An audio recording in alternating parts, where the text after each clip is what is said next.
consolação. Os irmãos estão aí? Diga assim: Deus consola crentes maduros, para que crentes maduros consolem crentes imaturos. Quantos estão aí? Então olha para mim. Existem tribulações nas quais você vai entrar que não tem nada a ver com você.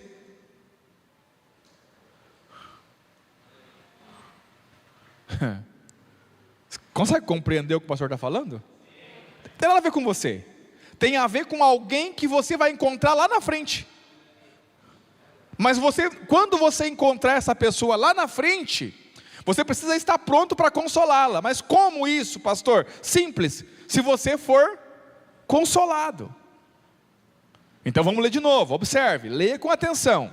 Ele fala, no verso de número 3, bendito seja o Deus e Pai de nosso Senhor Jesus Cristo, o Pai das misericórdias e o Deus da consolação, que nos consola em toda a nossa tribulação, para quê? Para que também possamos consolar os que estiverem em alguma tribulação, com a consolação com que nós mesmos somos consolados por Deus. Aleluia. Existe um lugar mais alto na vida cristã. Existe um lugar mais alto da vida cristã. E deixa eu dizer para você algo. Eu conversava hoje com o irmão Luiz, e nós conversávamos sobre isso.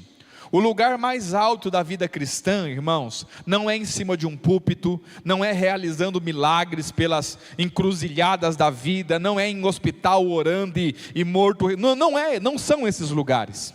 Porque esses lugares são lugares de batalha, esses lugares são lugares que nós estamos batalhando. O lugar mais alto da vida cristã é aos pés de Cristo. O ápice de um ministério é a vida devocional, é a vida de oração, é a vida de jejum, é a vida de consagração aos pés do Senhor.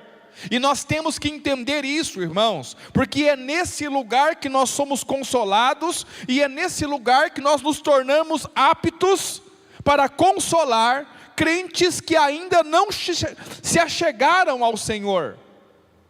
Tem irmãos que por causa da maturidade, eles quando tem problema, eles vão aos pés do Senhor. Os irmãos estão aí? E sempre encontram consolo. Tem irmão não. Tem irmão que liga para você: estou com um problema aqui no casamento, vem me ajudar. Quantos estão aí? Aleluia. Aí vai você lá, aí você chega lá, e você vê que o problema que você teve no casamento, e que Deus consolou você, é exatamente o mesmo problema que a pessoa está passando. E aí você vai ser um instrumento de Deus. Então diga assim: só pode ser. Fala que nem crente, irmão, diga: só pode ser instrumento de Deus aqueles que passam por tribulação e são consolados por Deus. Quero ser usado por Deus, pastor, não tem outro caminho, irmão. Quantos estão aí? Você consegue entender isso, sim ou não? A questão é: estamos dispostos a pagar esse preço para poder ajudar pessoas novas na fé?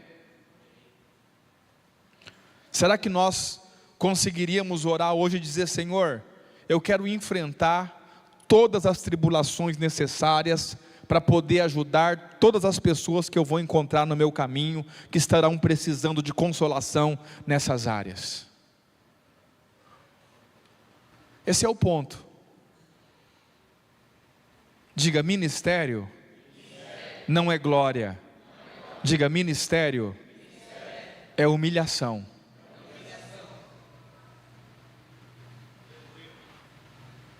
A gente vai entender isso se nós tivermos tempo. Amém, irmãos? Verso 5, preste atenção. Continuando. Porque como as aflições de Cristo são abundantes em nós, diga assim: as aflições de Cristo são abundantes em nós, O que significa na sua cabeça ser abundante? É muita. Diga, por quê? Você nunca mais vai orar assim, Senhor, por quê, por quê, por quê? Agora você está entendendo por quê.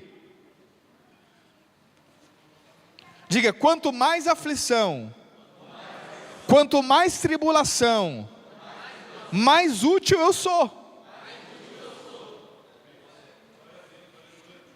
Então, o Senhor, Ele faz abundar em nós as aflições e as tribulações de Cristo, para que nós sejamos um poço de consolo. Quantos estão aí? Talvez seu pastor seja meio injusto, né? Por quê, pastor? Porque eu não devo nada, vou sofrer. Assim, a sua sensação de injustiça desaparece quando você olha para Cristo. Deus com Deus, Filho de Deus enviado à terra sem pecado nenhum, e morreu por um bando de pecadores que até hoje continuam virando as costas para Ele.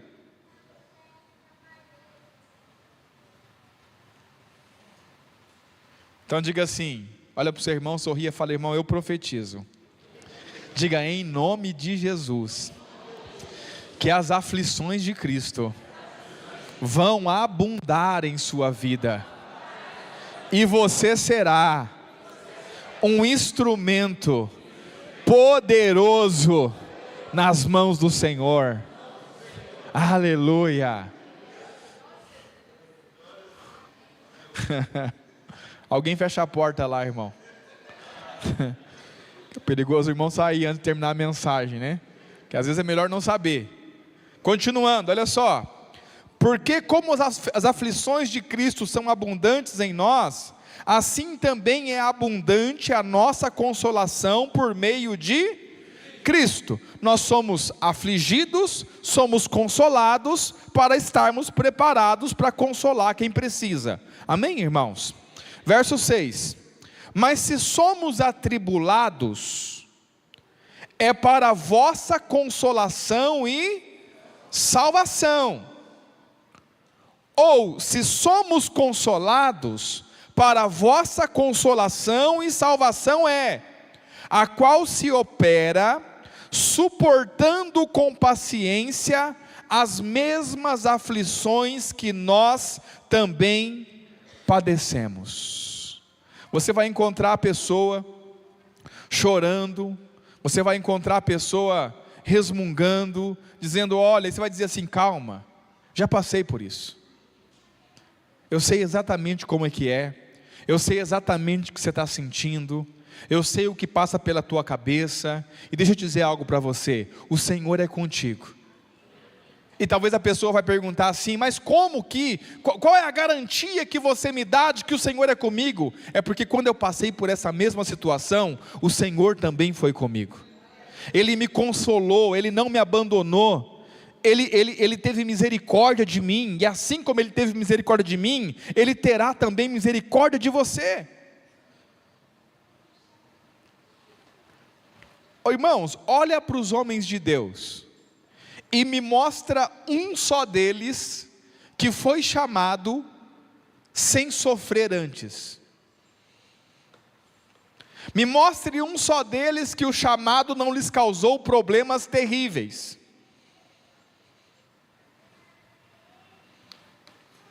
Quantos estão aí? Estava lá o Moisés, no palácio de Faraó, vivendo uma vida de rei. Aí Deus foi e chamou ele, pronto. Foi o que bastou, irmão. Dali ele vai para visitar os seus irmãos no povo de Israel. Ele mata um homem, dali ele foge para o deserto. Do deserto ele passa a ser cuidador de ovelhas, que não eram deles, era do seu sogro. 40 anos cuidando de ovelha em cima de um monte, frio, chuva, calor, ali. E 40 anos depois aparece o Senhor e diz, volta lá, agora vamos resolver o problema. Mas Senhor, eu já estava lá. Quando a gente lê o livro de Atos, A pregação de Estevão ou a pregação de Paulo sobre Moisés, não lembro agora qual dos dois, eles vão dizer que Moisés sabia desde que nasceu que ele era o libertador do povo de Israel. Por isso que ele matou o egípcio, ele sabia que ele era o libertador do povo de Israel. Ele já estava lá. Diga, qual é o problema? Enquanto você não sofrer o suficiente, você não serve.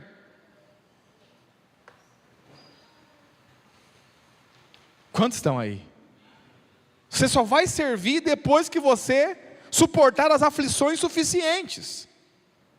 Vou te usar outro exemplo. Está lá o Davi, era rejeitado por sua família, mas vivia uma vida tranquila. Pastoreava lá as ovelhas do seu pai, né? Estava lá tranquilo. De repente chega um homem na sua casa, com um vidro de azeite, manda chamar ele, derrama o azeite sobre a cabeça dele e fala assim: olha, agora você foi ungido rei de Israel. Pronto. Pastor, ele foi ungido rei de Israel, mas irmãos, os 22 anos seguintes foram terríveis. Fugindo, se escondendo em cavernas com ladrões, com assassinos, sendo perseguido como um cão sarnento, como diz a Bíblia, entre a vida e a morte o tempo todo. Teve situação que ele teve que se fazer de louco para poder escapar. Começou a babar, mas não porque ele estava louco, ele se fingiu de louco para poder escapar com vida. Sofrimento, sofrimento, sofrimento, até que Deus o colocou no trono. Quando Deus o colocou no trono, ele já tinha sofrido o suficiente para poder consolar o povo de Israel. E ele se tornou um rei misericordioso por aquilo que ele sofreu.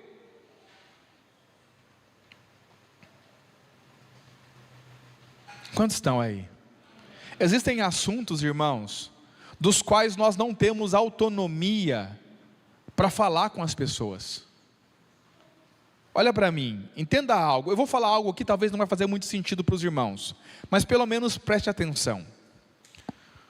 O Espírito de Deus, quando Ele quer nos usar, a faculdade da nossa alma, que é mais essencial para que a mensagem alcance o objetivo, são nossos sentimentos. O Espírito de Deus usa os nossos sentimentos para transmitir a mensagem. Por isso, os irmãos que pregam vão entender o que eu estou falando, e se não entenderem o que eu estou falando, precisam entender que dependendo da mensagem que o Senhor coloca dentro do seu coração, é o seu estado de espírito e a sua emoção.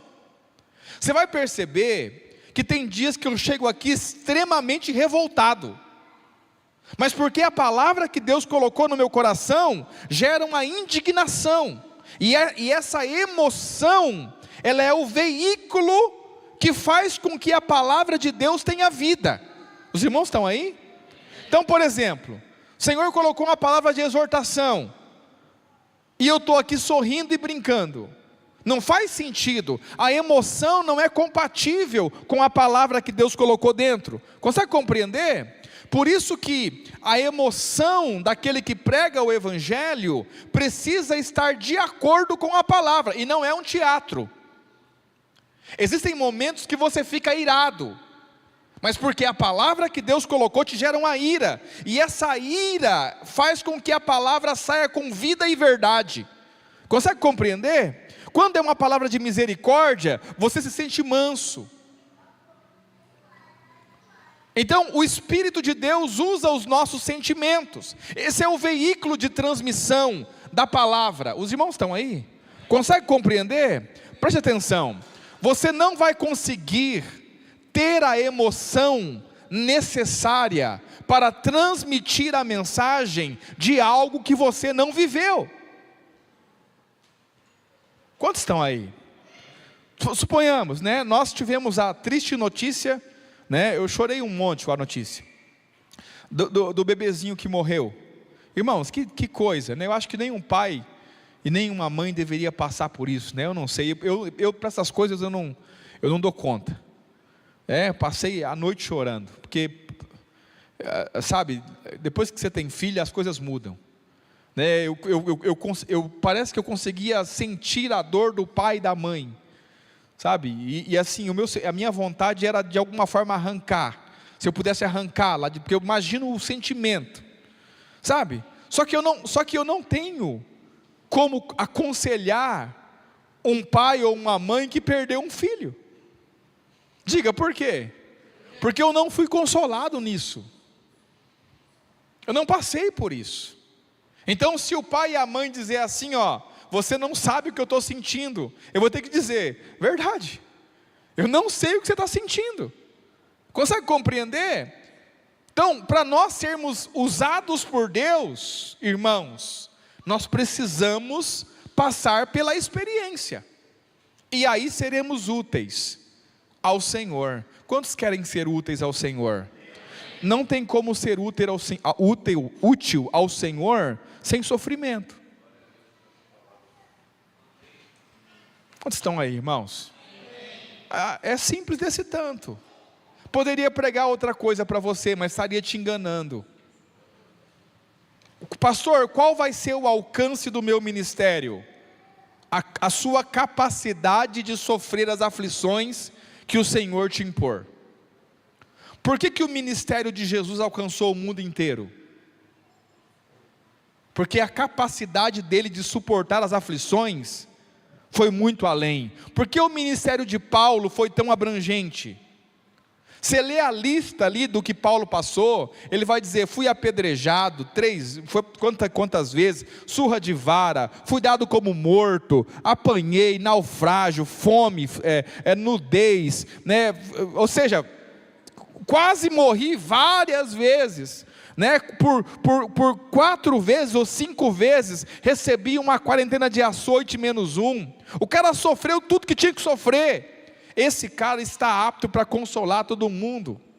Existe um texto em Atos, no capítulo 13, depois você lê, nós não temos tempo, depois você lê lá, que eles apedrejam Paulo, aí eles pensam que mataram Paulo, aí eles largam Paulo fora da cidade como se estivesse morto, aí os discípulos vão lá ver, Paulo está vivo ainda, aí levantam Paulo, e Paulo levanta e a Bíblia diz, e ele começa a consolar os discípulos e a dizer, nos importa que por meio de muita tribulação, nós tenhamos portas abertas para entrar no reino de Deus. O cara acabou de levantar do pó, irmão. Esse cara tem autoridade para falar, porque ele viveu. Quantos estão aí? Agora olha para mim. Quando você passa por tribulações, e quando as aflições de Cristo são abundantes em você, e você fica com chororô, com mimimi, com justiça própria, com vitimismo, irmão, esquece. Você não é instrumento de Deus, você está mais para instrumento de Satanás. Porque da mesma forma que nós podemos consolar, nós podemos desanimar as pessoas. Tudo depende de como nós nos posicionamos em meio à tribulação e às aflições. Você consegue entender isso? Há pessoas, irmãos, que não frequentam mais a igreja, não é porque o diabo as tirou da igreja, fomos nós que as tiramos. Como, pastor? Com a murmuração, com a reclamação, com falar mal de tudo está errado, tudo não está bom, sabe, sempre reclamando. Irmão, eu vou confessar para os irmãos, eu preciso confessar para os irmãos, tem irmão que eu corto volta, irmão. Só se o seu irmão entrou lá, eu passo por aqui, ó. É por quê, pastor? Porque eu já sei a ladainha. Entendeu? O irmão está andando normal assim, ó. Ele está andando bem. Aí ele vê você, ele começa assim, ó.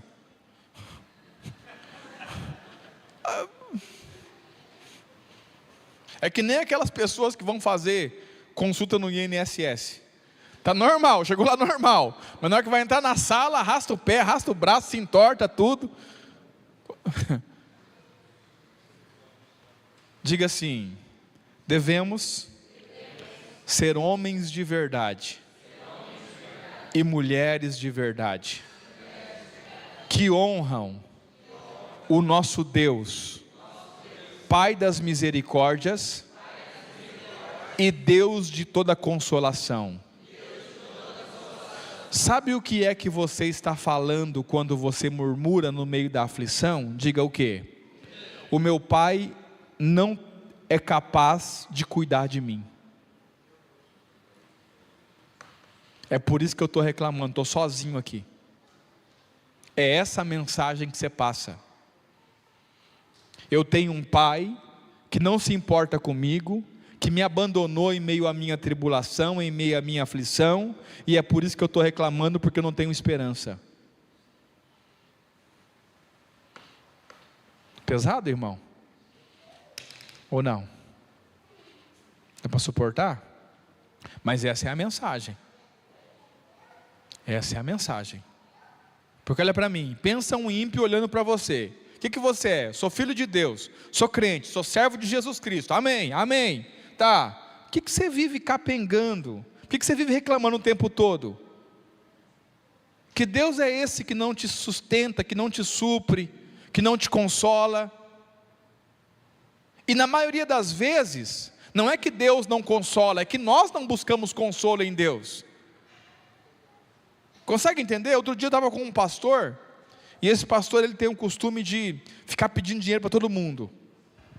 E uns dias atrás ele me ligou pedindo dinheiro. Me arruma um dinheiro aí, plano de não sei o que lá. Eu falei, olha irmão, tem dinheiro para te arrumar não. Aí passou um tempo, eu encontrei ele. Estávamos nos restaurantes comendo, e aí eu falei para ele assim, pastor, você envergonha o nome de Deus. Aí, mas por quê? Aí ele tem filhos pequenos. Eu falei assim, imagina, nós estávamos comendo no restaurante. Eu falei assim, imagina seu filho aqui no restaurante. Ele sai da mesa que nós estamos, e ele vai de mesa em mesa, e diz assim, me dá um pouquinho de comida, estou com fome. Aí alguém vai e dá um pedaço de frango. Aí ele vai na outra mesa e fala, olha, me dá um pedacinho de comida, um pouquinho de comida, estou com fome. Aí alguém vai lá, dá um pedacinho de lasanha. Aí ele vai na outra mesa, me dá um pouquinho de comida, estou com fome. O que essas pessoas estão pensando? Diga o quê? Que esse pai não dá conta de sustentar o filho. Por quê? Porque o filho vive pedindo de mesa em mesa. E por que o filho está pedindo de mesa em mesa? Porque o pai não sustenta. Da mesma forma somos nós, irmãos. Quando murmuramos, quando reclamamos, estamos dizendo, temos um pai que não cuida da gente. Temos um pai que não liga para nós, que não nos sustenta. Temos um pai que não dá conta de cuidar da gente, da nossa família. E assim, irmãos, nós não conseguimos consolar os que precisam, nós afastamos os que precisam. Por isso, irmãos, nós precisamos ser homens e mulheres de verdade em Cristo. Quantos estão aí?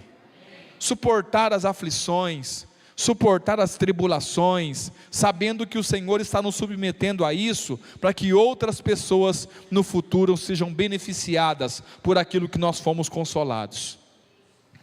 Não tem outro caminho, irmãos. Quero servir ao Senhor, pastor. Amém. As aflições de Cristo serão abundantes sobre a sua vida. Pastor, eu pensei que ia passar uma hora. Não vai passar. Não vai passar. E se você for a fundo mesmo, a tendência é elas aumentarem. A diferença é que você vai ficando experiente e calejado.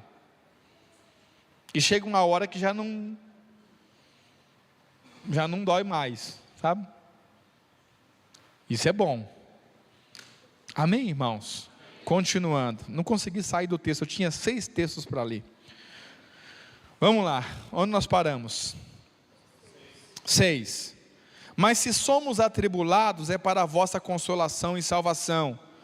Ou se somos consolados, para a vossa consolação e salvação é. Diga assim, nós somos atribulados. Mas não é para nós.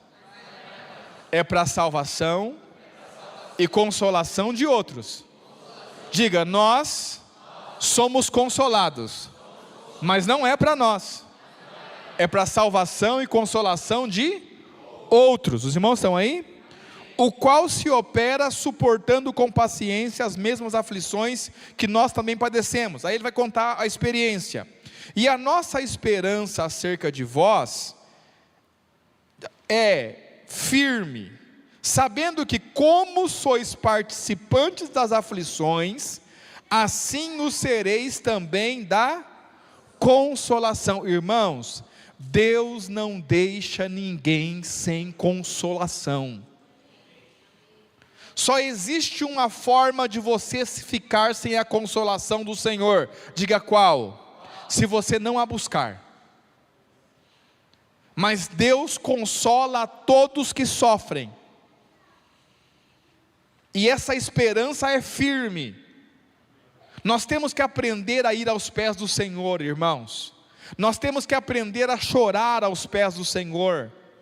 Nós temos que aprender a abrir o nosso coração aos pés do Senhor, ter uma vida devocional verdadeira, disciplinada, digna de um filho de Deus. Quantos estão aí?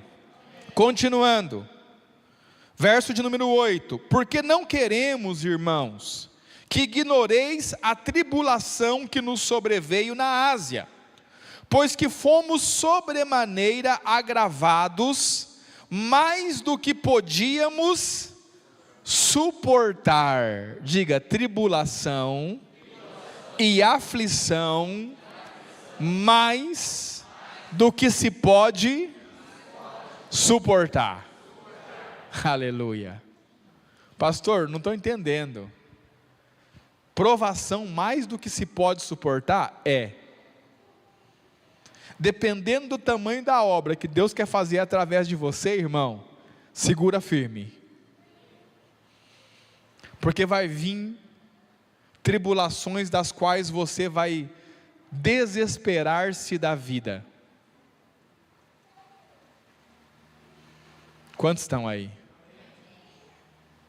Não foi uma e nem duas vezes que eu cheguei a certos momentos que eu disse: agora eu vou. Agora eu morro, acabou para mim,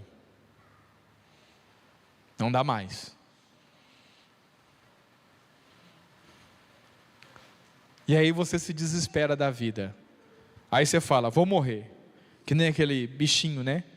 Vou morrer, nós vamos morrer. Aí vem o Senhor, restaura, coloca de pé de novo, e fala: vai morrer não, tem mal o que fazer ainda, vamos continuar. No caso deles aqui, na Ásia, eles se desesperaram da vida. Verso de número 9, olha só: mas já em nós mesmos tínhamos a sentença de morte, sabíamos que íamos morrer, para que não. Mas para que isso, pastor? Por que Deus levou eles a esse nível, a ponto deles desesperarem da vida e pensar que vai morrer? Olha o motivo: para que não confiássemos em nós, mas em Deus que ressuscita os mortos. Aleluia. Diga assim: Deus vai tirar toda a confiança que você tem em você mesmo. Diga, como? Naquele momento que você fala assim, ó, só por Deus. Esse é o momento, irmão, essa frase talvez seja a frase que Deus mais gosta de ouvir. Irmão, como é que tá a situação? Pastor, só por Deus. Aí Deus fala: opa, é comigo. Quantos estão aí? Diga, por quê? Porque se Deus tivesse operado antes, você diria assim: não, foi eu que fiz, eu me esforcei e deu certo. Mas agora que você chegou à conclusão que é só por Deus, a hora que for feito, você vai dizer assim: glória a Deus, porque eu não tinha mais o que fazer. Quantos estão aí? Isso não é maravilhoso, irmão? Isso enche meu coração de uma alegria tão tremenda, sabe? Tão radiante, tão profunda, irmãos. Uma alegria que não tem a ver com a circunstância, porque eu sei que as circunstâncias serão dolorosas. É uma alegria que me enche do Evangelho, sabe? E na verdade dá até vontade de sofrer desse tanto. Pastor, o que é isso? É você começar a ter prazer no sofrimento. Porque cada sofrimento que eu passo em Cristo tem um objetivo. Qual o objetivo? Alguém que eu vou encontrar em algum momento, e a hora que eu encontrar, eu serei consolo para essa pessoa. Quantos estão aí? Amém, irmãos? Outro dia eu encontrei uma pessoa que tem problema cardíaco, e essa pessoa estava desesperada. É um problema semelhante ao meu problema cardíaco. E ela falou, vou morrer, tem que operar, não sei o que. Falou, né, esperando uma oração. E eu falei, deixa eu te contar uma coisa. O quê? Eu falei, eu também tenho problema no coração. Tem, mas que nível? Eu falei assim, um nível de que todas as vezes que eu vou no médico, ele fala, tem que operar hoje, que senão você vai morrer. Tá, mas faz quanto tempo? Eu falei, faz 40 anos. E estou aqui. Aí ele olhou assim. Eu falei assim, você não precisa de um coração novo. Você precisa de Deus.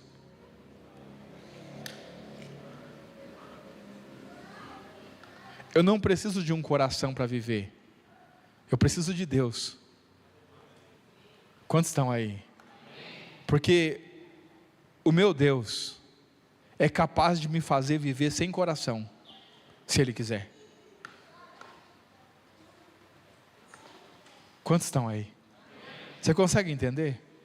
Hoje a minha esposa falou assim, amor, tem uma notícia ruim para te dar. Eu falei, o que foi, amor? Caiu mais um avião. Sei aonde aí caiu um avião. Aí eu falei, poxa vida, outro avião. Aí morreu todo mundo? Como é que é? Não, morreu só o piloto. A família saiu ilesa. O marido, a mulher, o filho, não sei onde foi aí que caiu um avião. Aí na reportagem estava assim ainda que alguém foi ver a queda e torceu o pé. E aí precisou de socorro também porque torceu o pé. Eu falei, se eu tivesse lá, eu torcia o outro pé do cara. Uma família caiu do avião e o cara quer atendimento porque torceu o pé. Não sei se morreu alguém depois ou não.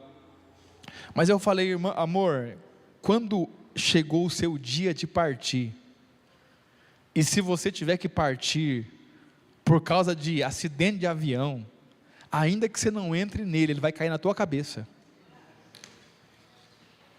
Tem o que fazer. Mas se não for o seu dia de partir, irmão, ele pode parar os motor, que ele vai pousar. Você tem essa confiança, irmão?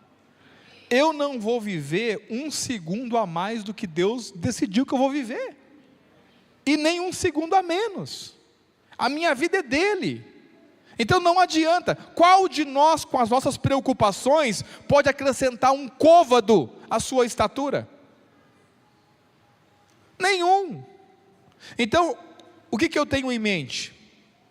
Passou meu horário. O que eu tenho em mente? Primeiro, diga primeiro. As tribulações não vão me matar. Amém? A menos que seja o dia de eu morrer. Segundo, diga o quê? As tribulações vão passar. Todas passaram até hoje, não ficou nenhuma. Então essa também vai passar. Terceiro, diga terceiro. Eu tenho um Deus em quem eu posso confiar, que cuida da minha vida, que guarda a minha vida. Diga quarto. Essa tribulação é só experiência para que eu possa ajudar alguém que vai estar passando pela mesma coisa daqui a um tempo. Então eu glorifico a Deus pela tribulação. Amém, meus irmãos? Você quer ser usado por Deus? Já entendeu o caminho? Então para de reclamar. Para de murmurar. Faça como Jó, quando ele diz para sua esposa: aceitamos o bem de Deus com prazer, por que não aceitaríamos o mal também?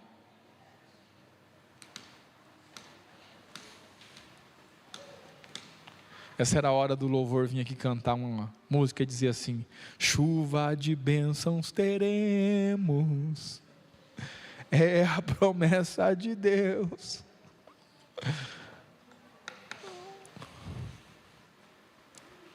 Você sabe por que você não ouve canções falando sobre esse assunto? Diga por quê. Porque não vende. Não vende.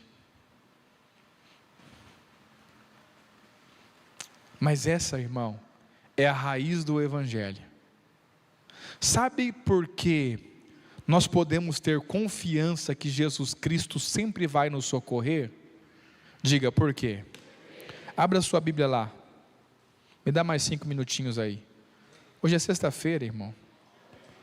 Você não está com... Hoje é sexta-feira, né? Ou quinta-feira? Sexta-feira. Sextou.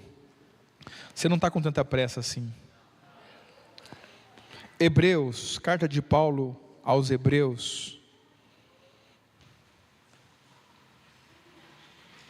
capítulo de número 4, verso de número 14. Hebreus capítulo 4, verso 14. Os irmãos estão aí? Visto que temos um grande sumo sacerdote, Jesus, Filho de Deus, que penetrou nos céus, retenhamos firme a nossa confissão. Verso 15. Porque não temos um sumo sacerdote que não possa compadecer-se das nossas fraquezas, porém um que, como nós, da mesma forma que nós, em tudo foi tentado, mas sem pecado. Diga assim: Cristo, para que pudesse nos consolar em nossas tentações, primeiro teve que ser tentado em tudo. Consegue compreender? Ele foi tentado em tudo. Então, quando você chega diante dele e diz: Senhor, está doendo aqui, ele diz: eu sei o que você está falando, porque naquilo que você está reclamando, ele já foi tentado.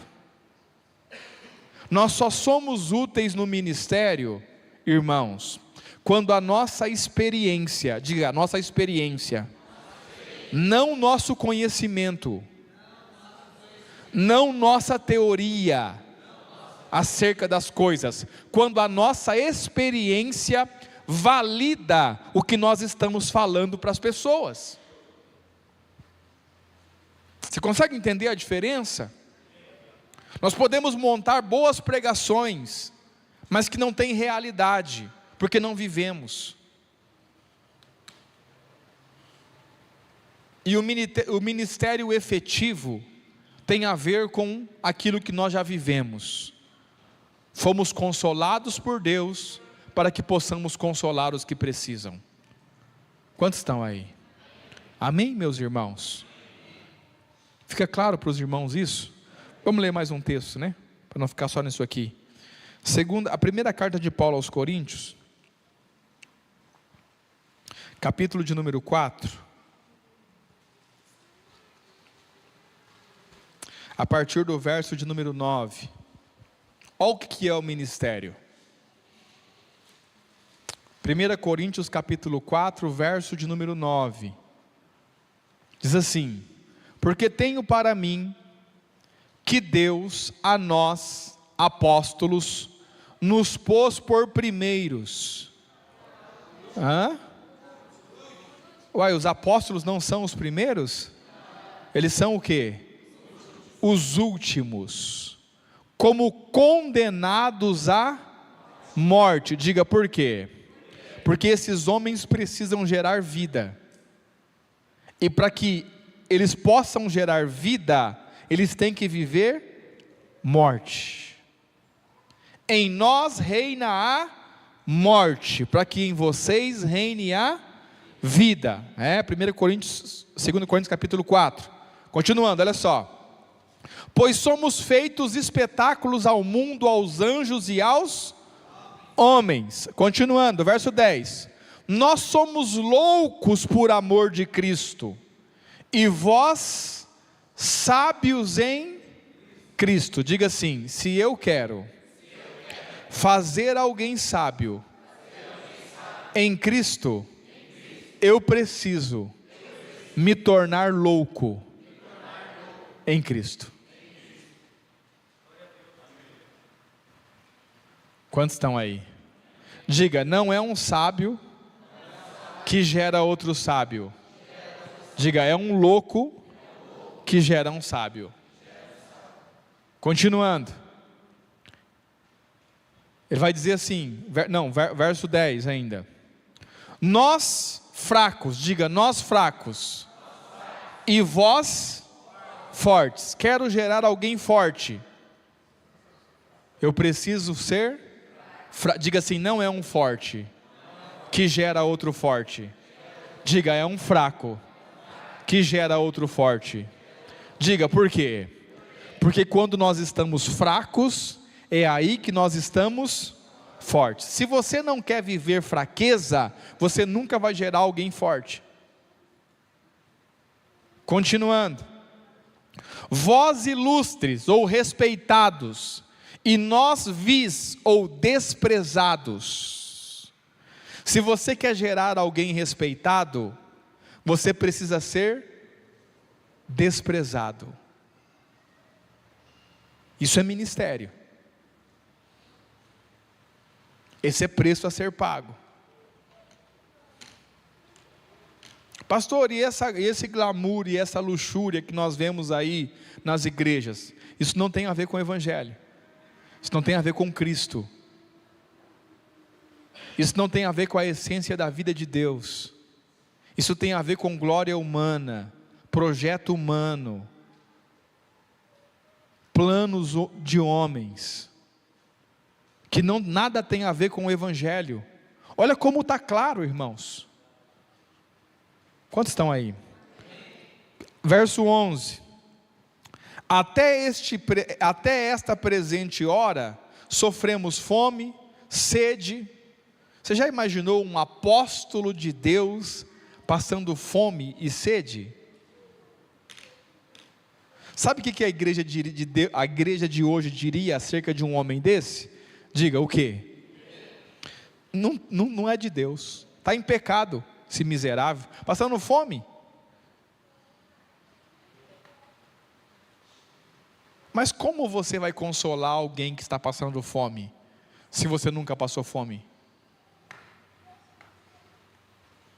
Como que você vai consolar alguém que está nu, se você nunca teve falta de roupa?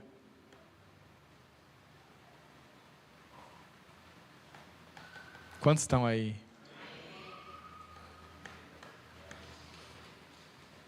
Pastor, você já teve falta de roupa? A primeira roupa que eu comprei de fato, irmãos, foi com 27 anos. O resto foi tudo simidão. E tinha um patrão da minha mãe, e eu louvo a Deus pela vida dele. Tinha um poder aquisitivo, assim, razoável, e comprava roupa muito boa. Só que ele pesava uns 120 quilos. E ele chamava a minha mãe e dizia: olha, tem roupa lá, quer levar para os meninos? E a mãe dizia: vou levar. Irmão, eram roupas boas, roupa de marcas, assim, algumas quase seminovas, mas era grande, irmão. Camisetas que vinham no joelho. Eu era adolescente, não era legal.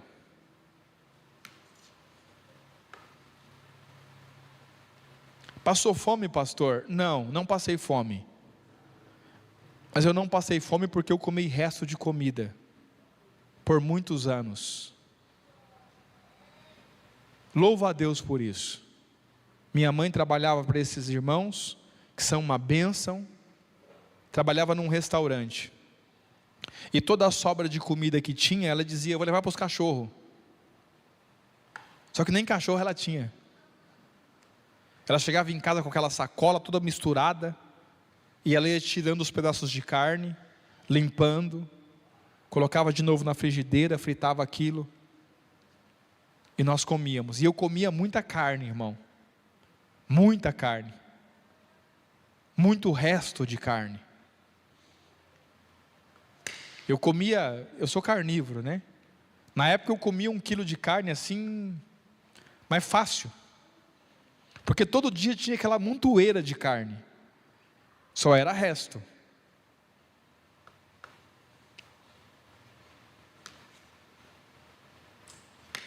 Pastor, para que serve isso? Suas aflições servem para consolar pessoas que estão passando por aquilo que você viveu. Quantos estão aí? Você entende isso, irmãos? Há muita coisa que a gente no momento em que você está vivendo, você não vai entender.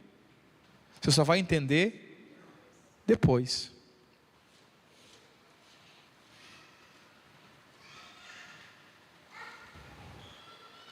Continuando. Até o presente sofremos fome, sede, estamos nus, recebemos bofetadas, não temos pousada certa, nos afadigando, trabalhando com nossas próprias mãos, somos injuriados e bendizemos.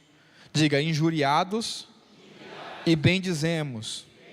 Amém, irmãos? Somos perseguidos e sofremos, somos blasfemados e rogamos.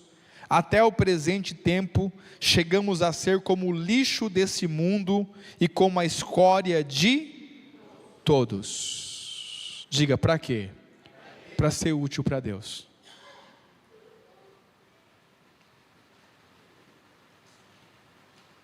Lembra, Deus rejeita aos soberbos. Se você não consegue passar pelas tribulações e pelas aflições, dificilmente você vai ser útil para Deus, naquilo que Deus quer fazer na vida das pessoas. Amém, meus irmãos? Ficou clara a mensagem? Vamos orar então, em nome de Jesus. Pai Santo, nós te rendemos graça, porque o Senhor tem nos consolado, em todas as nossas aflições e tribulações. Todas as vezes que nós vamos aos pés do Senhor, nós recebemos consolo, recebemos livramento, recebemos restauração. Ó Deus, nós temos visto o Senhor operar em nossas vidas, todas as vezes que nós vamos até o Senhor, com um coração sincero, em uma vida devotada ao Senhor. Entendemos, Senhor, que isso é para que nós possamos ser instrumentos aptos na vida daqueles que estão chegando e se achegando ao corpo de Cristo. Que o Senhor nos ajude, para que nós possamos ser usados pelo Senhor. Livra-nos, Senhor, da murmuração, da reclamação. Livra-nos, Senhor, de não entender a necessidade de que as aflições de Cristo abundem em nós, para que nós sejamos um poço de consolação àqueles que sofrem, no nome do Senhor Jesus. Que, Senhor, nós não venhamos amar nossa vida, que nós não venhamos ter nossa vida por preciosa, a não ser que cumprimos o propósito estabelecido por Cristo para nós. Assim como disse Paulo, não tenho minha vida por preciosa, a não ser que cumpra o propósito do Senhor. Que nós também venhamos entender isso, e que venhamos entender, ó Deus, que ainda passaremos por muitas tribulações e aflições, para estarmos aptos a consolar os seus filhos que estão precisando de consolo. Faz de nós, Senhor, instrumentos em suas mãos, faz de nós instrumentos úteis em suas mãos, para que possamos ser verdadeiros cooperadores e edificadores da tua igreja. Assim nós oramos, pedindo ao Senhor, ó Deus, que o Senhor firme os nossos pés sobre a rocha, para que possamos estar firmes no dia mau, no dia das aflições e das tribulações. Oramos gratos Oramos em nome de Jesus. Nós também abençoamos e declaramos uma palavra sobre o mês de maio, Senhor. Declaramos que os céus estarão abertos sobre nós no mês de maio, porque nós estamos revestidos de Cristo e os céus estão abertos sobre Cristo. Nós estamos crucificados com Cristo e podemos experimentar o poder da ressurreição de Cristo Jesus, o nosso Senhor. Declaramos que cada dia desse mês será para a glória do Teu nome e a Tua vontade será cumprida em nós plenamente. Nós abençoamos, Senhor, o nosso mês de maio, não só nossas vidas, mas também nossa família, nossos entes queridos, aqueles a quem nós amamos, ó Deus, que essa bênção se estenda sobre todos aqueles a quem amamos, no nome do Senhor Jesus, ó Deus, e também que o Senhor abençoe principalmente a nossa família da fé, que o mês de maio seja um mês debaixo do favor e da graça do Senhor, seja um mês de portas abertas, ó Deus. Nós declaramos que o Senhor, como o Senhor do tempo, é o Senhor sobre o mês de maio, e que o mês de maio responde a Ti e a Tua vontade. Nós abençoamos o nosso mês de maio, orando em nome de Jesus. Se você crê que o seu mês de maio será uma bênção, diga amém. Glória a Deus, assim seja, em nome de Jesus. Como de costume, nós vamos ofertar pelo mês de maio. Os irmãos que vão ofertar, saiam do seu lugar, venham à frente, enquanto nós cantamos uma canção ao Senhor. Estamos encerrados. Amanhã às 20 horas, último dia dos nossos 6 dias proféticos. Eu espero você aqui. Deus abençoe a todos em nome de Jesus.